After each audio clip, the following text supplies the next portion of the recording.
اعوذ باللہ من الشیطان الرجیم بسم اللہ الرحمن الرحیم الحمد للہ رب العالمین الرحمن الرحیم مالک یوم الدین ایاک نعبد و ایاک نستعین صدق اللہ العظیم۔ حاضرین سامعین محترم، آج ہمارے درس قرآن کا موضوع ہے ایاک نعبد و ایاک نستعین۔ ہم صرف تیری ہی عبادت کرتے ہیں اور صرف تجھ ہی سے مدد مانگتے ہیں۔ جو ہی ہم عبادت کا نام لیتے ہیں تو ہمارا ذہن، ہماری سوچ، ہماری فکر نماز کی طرف چلی جاتی ہے، اور ہم نماز کے علاوہ کسی چیز کو عبادت کے درجے میں نہیں رکھتے، اور اسی وجہ سے شاید عبادت کا وہ جو مجموعی تصور ہے وہ ہمارے ذہنوں سے اوجھل ہو جاتا ہے۔ لہذا یہ سمجھنے کی ضرورت ہے کہ عبادت کہتے کسے ہیں۔ قرآن مجید نے عبادت کو 3 مفہوم کے اندر استعمال کیا ہے۔ پہلا مفہوم پوجا اور پرستش کا ہے، دوسرا مفہوم اطاعت کا ہے، اور تیسرا مفہوم غلامی کا ہے۔ جہاں تک تعلق ہے انسان کا، تو اللہ تعالیٰ نے قرآن مجید کے اندر فرمایا کہ وَمَا خَلَقْتُ الْجِنَّ وَالْإِنسَ إِلَّا لِيَعْبُدُونَ۔ ہم نے جنوں اور انسانوں کو پیدا کیا صرف عبادت کے لیے۔ اللہ کی عبادت کا مفہوم پرستش میں بھی ہے، اطاعت میں بھی ہے، اور غلامی کے اندر بھی ہے۔ جیسا کہ ہمیں معلوم ہونا چاہیے کہ اسلام کے اندر پوری کی پوری اطاعت کا نام عبادت ہے، اور اسی لیے اسلام یہ کہتا ہے کہ مجھے بطور پیکج کے پورا کا پورا حاصل کرو۔ یہ نہیں ہو سکتا کہ آپ جزیات کو اٹھا لیں اور باقی چیزوں کو چھوڑ دیں۔ یا ایھا الذین آمنوا ادخلوا فی السلم کافۃ ولا تتبعوا خطوات الشیطان انہ لکم عدو مبین۔ اے ایمان والو، اسلام میں داخل ہو جاؤ پورے کے پورے، اور شیطان کی پیروی مت کرو، کیونکہ بے شک وہ تمہارا کھلا دشمن ہے۔ اس لیے اسلام کو پورے کے پورے طور کے اوپر آپ قبول کرتے ہیں تو ٹھیک ہے، ورنہ اللہ تعالیٰ کہتا ہے کہ آپ اپنا راستہ لیں، میں اپنا راستہ لیتا ہوں۔ یہ نہیں ہو سکتا کہ آپ اس کی کچھ چیزوں کو اٹھا کر اپنی زندگی میں شامل کر لیں اور کچھ چیزوں کو چھوڑ دیں۔ یہ اسلام کے نزدیک انتہائی ناپسندیدہ بات ہے، اور اس کے لیے بہت سخت الفاظ قرآن مجید نے استعمال کیے ہیں کہ افتؤمنون ببعض الکتاب وتکفرون ببعض، کہ تم کتاب کے کچھ حصے کو قبول کرتے ہو اور کچھ حصے کو سے انکار کر دیتے ہو، اور اللہ تعالیٰ کہتا ہے کہ جو ایسا کرے گا میں اس کو دنیا میں بھی ذلیل کروں گا اور آخرت میں اسے عذاب کبیر دوں گا۔ اس لیے اللہ کی اطاعت کا نام عبادت ہے، اور ہر حالات کے اندر اللہ ہی کی اطاعت کرنے کی تلقین کی گئی ہے، حکم دیا گیا ہے۔ اللہ تعالیٰ جب انسان محسوس کرتا ہے کہ میں اللہ کی عبادت کر رہا ہوں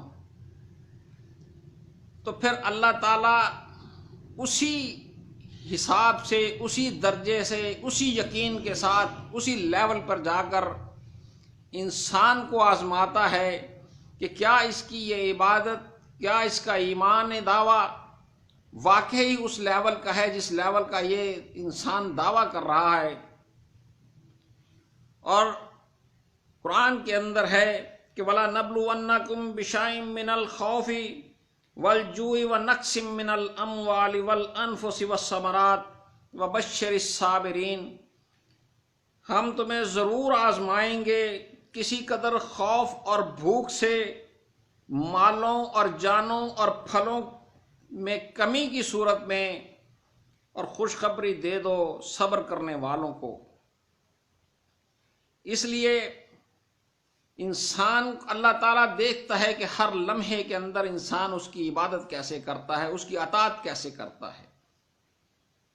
اسی طرح قرآن مجید میں سورہ عنکبوت کے اندر کہا گیا کہ احسب الناس ان یترکوا ان یقولوا آمنا وہم لا یفتنون، کہ انسانوں نے، لوگوں نے یہ سمجھ لیا ہے کہ ہم انہیں صرف اس بات کے اوپر چھوڑ دیں گے کہ وہ کہہ دیں کہ ہم ایمان لائے اور ہم انہیں آزمائیں گے نہیں۔ عبادت انسان جس درجے کی کلیم کرتا ہے، جس درجے کی عبادت کے اوپر اس کا دعویٰ ہے، اس کے مطابق اسے آزمایا جائے گا۔ اسی طرح عبادت کا مفہوم چونکہ زندگی کے ہر سانس کے ساتھ جڑا ہوا ہے، آپ کو یہ دیکھنا ہے کہ ہم کس سطح کے اوپر، کس دائرے میں موجود ہیں۔ اگر آپ حکومت کے اندر موجود ہیں تو پھر وہاں پر عبادت کا مفہوم بدل جاتا ہے، اللہ کی اطاعت کا رخ اور طرف ہو جاتا ہے کہ آپ نے بطور حکمران جہاد کرنا ہے، امن و امان قائم رکھنا ہے، خزانے کو محفوظ رکھنا ہے، بیت المال کی حفاظت کرنی ہے کہ اس بیت المال کے اندر نہ کوئی چیز ناجائز ذرائع سے داخل ہو اور نہ اس کا استعمال ہی ناجائز کیا جائے۔ نظام صلاۃ آپ کو قائم کرنا ہے، نظام زکوٰۃ آپ کو قائم کرنا ہے، اور نیکی کا حکم دینا ہے اور برائی کو اپنے زور سے روکنا ہے۔ اسی طرح اگر آپ معاملات کے اندر کھڑے ہیں تو پھر آپ کو امانت کا خیال رکھنا ہے، قرض کا خیال رکھنا ہے، تجارت کا خیال رکھنا ہے۔ اللہ تعالیٰ نے ان معاملات کے اندر جن قوانین کو آپ کے لیے بتایا ہے، جب آپ تجارت کرتے ہوئے، قرض چکاتے ہوئے، قرض لیتے ہوئے، قرض دیتے ہوئے جب اللہ کے احکامات کی پیروی کریں گے تو اس وقت یہ عبادت کہلائے گی۔ اسی طرح معاشرے کے اندر اپنے ایک جزیات ہیں، پڑوسی کے ساتھ آپ کا سلوک کیسا ہے، یہ بھی عبادت کا حصہ ہے۔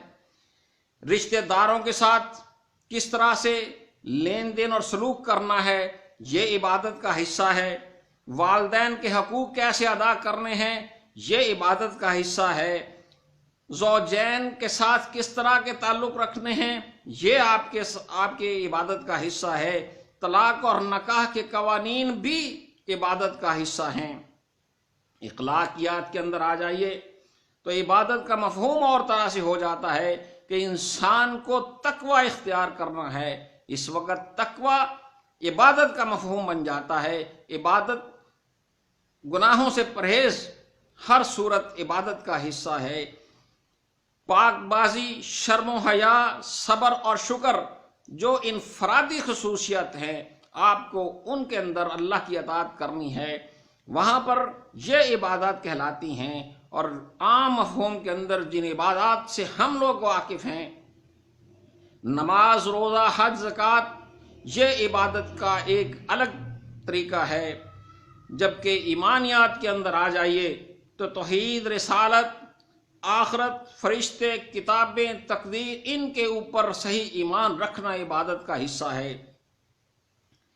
اسی لیے ان سارے انسان کو دیکھنا ہے کہ وہ کس دائرے میں موجود ہے، اس دائرے کے اندر اللہ تعالیٰ کی اطاعت کرنی ہے اور وہ عبادت کہلائے گی۔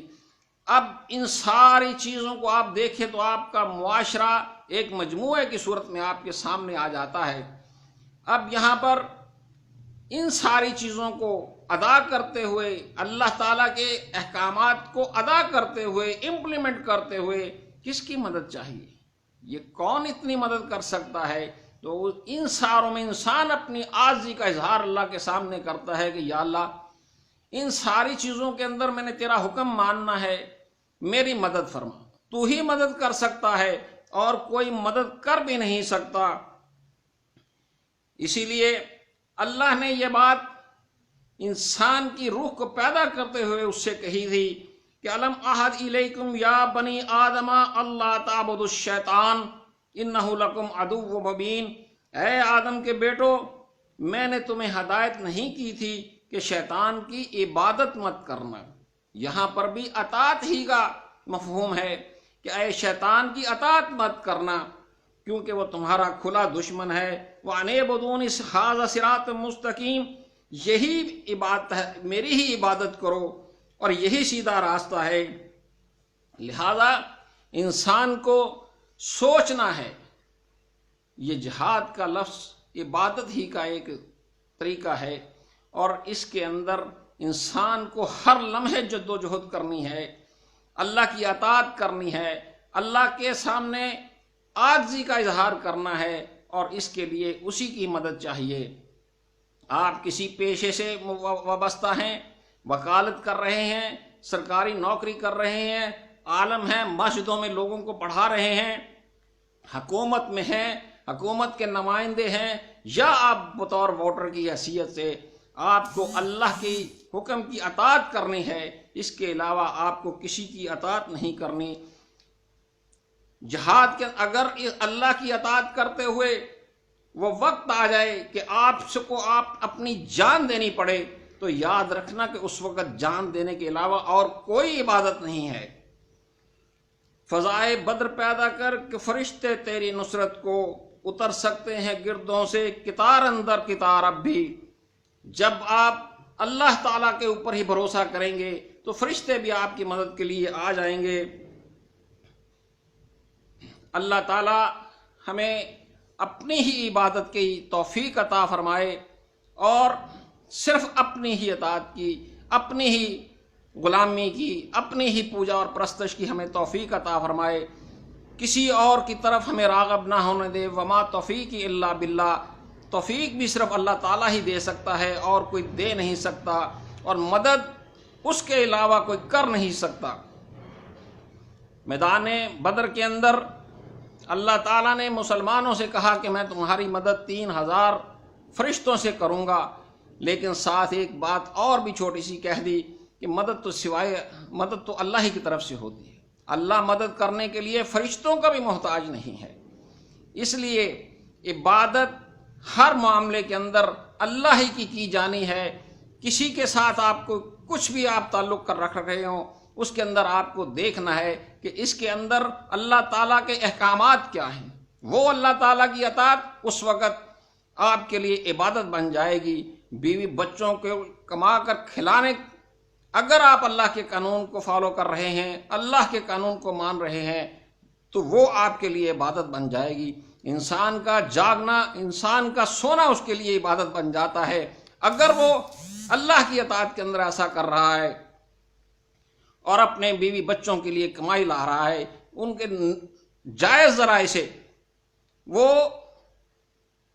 دولت اکٹھی کر رہا ہے اپنے بچوں کے لیے، تو وہ اس کے لیے عبادت بن جائے گی۔ لیکن اگر وہ ناجائز ذرائع استعمال کرے گا تو پھر اس کے لیے وہی بات شیطان کی پیروی بن جائے گی۔ اللہ تعالیٰ ہمیں توفیق عطا فرمائے کہ ہم اس کے قوانین کے علاوہ اور کسی کی قوانین کی اطاعت نہ کریں۔